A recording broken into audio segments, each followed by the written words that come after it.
Saudi अरब नए दौर में दाखिल हो गया। कफाला सिस्टम में बड़ी तब्दीली की गई। मुमलिकत में मुलाजमत का नया कानून आज से नाफिजुल अमल होगा। सऊदी अरब ने कफालत के निज़ाम में बड़ी तब्दीलियाँ कर दी। नए कानून में गैर मुल्कियों को मुलाजमत की तब्दीली का इख्तियार हासिल होगा। मुआहदा ख़त्म होने पर दूसरे आजिर के पास मुलाजमत का भी हक हासिल हो जाएगा। गैर मुल्की कारकुन को मुलाजमत की तब्दीली का इख्तियार भी शामिल है।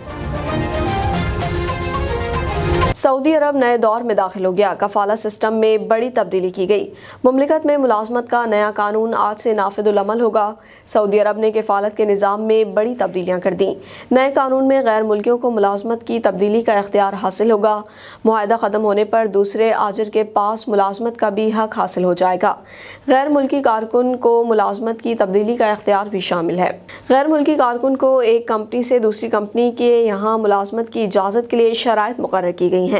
गैर मुल्की कारकुन दूसरे आजर के यहाँ मुलाजमत कर सकता है, बशर्ते कि नया आजर मुलाजमत देने के लिए तैयार हो।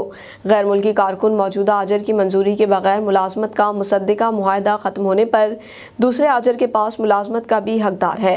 नए निज़ाम का मकसद आजर और अजीर के हुकूक का तहफ़्फ़ुज़, लेबर मार्केट में लचकदार माहौल पैदा करना, लेबर मार्केट को मज़ीद पुरकशिश बनाना और आजर और अजीर के मुआहदे की अहमियत को मनवाना और इसे मज़ीद मजबूत बनाना है।